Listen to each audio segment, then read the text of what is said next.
I'm okay. I'm totally fine.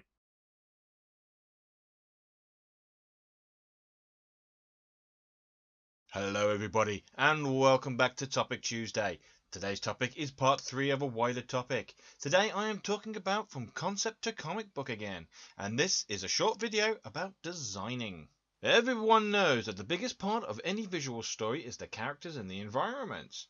Working on a character begins with research, and you can make the characters before you start building your story, which is essential if you're the one writing the story. But if you're working on adapting someone else's, then you need to know the story itself, get an image in your head of the characters, draft out ideas on paper, just gather your thoughts. Going as far as making written notes of their personality, their traits, appearance, history, and so on. So you can build up a more fuller image for both character design and for how they can be written into the story. On top of that, there is also a lot of research. Google Images has a vast library from a multitude of sources, but you can also find image-based sites like Pinterest. That's a good source that I use myself. It's not only find, but build up your own library of references online, either for general use or even making folders and galleries for project base. And then you can have a whole array of material at your fingertips ready to use.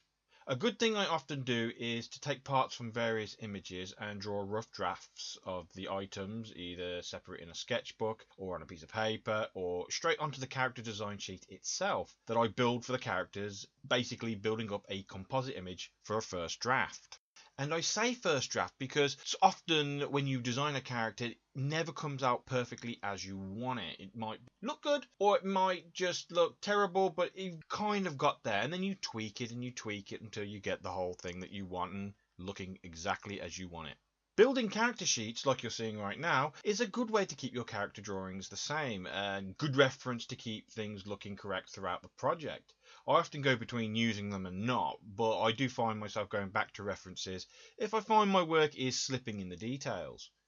Fan art I tend to do from memory more, especially with characters I draw a lot, and so they can change in style a lot. I might not get them exactly the same every time. So having reference of your own original character is best in my opinion, especially since you haven't drawn them a lot by that point, though practicing drawing them repeatedly can help you do this and not need it as much.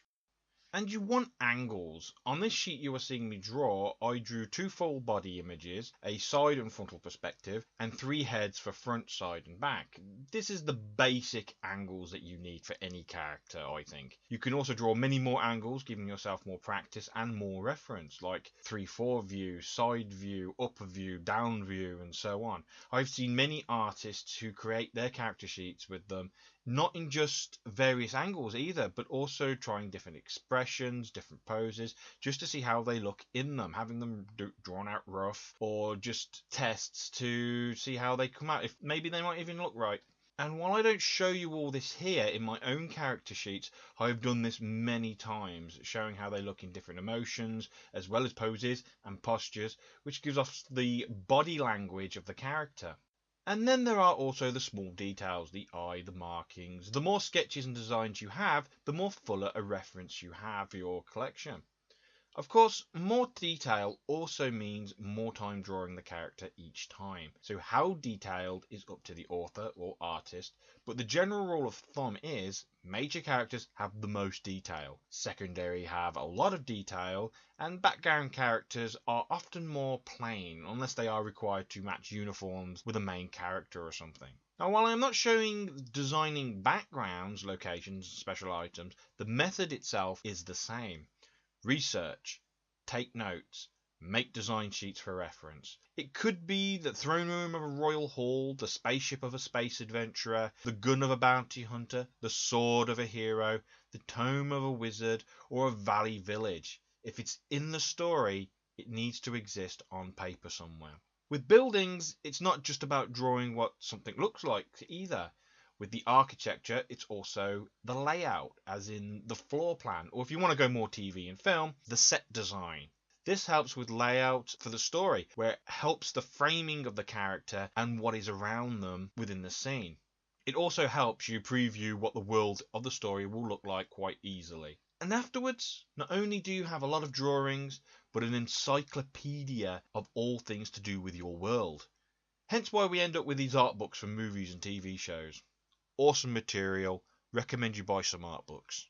But, as always, that's just my thought on the matter, and if you would like to leave your own thoughts and questions on this topic, want to ask me something about it, I'll try and give a better answer, something you didn't understand, then comment below and I will try to answer to my best ability.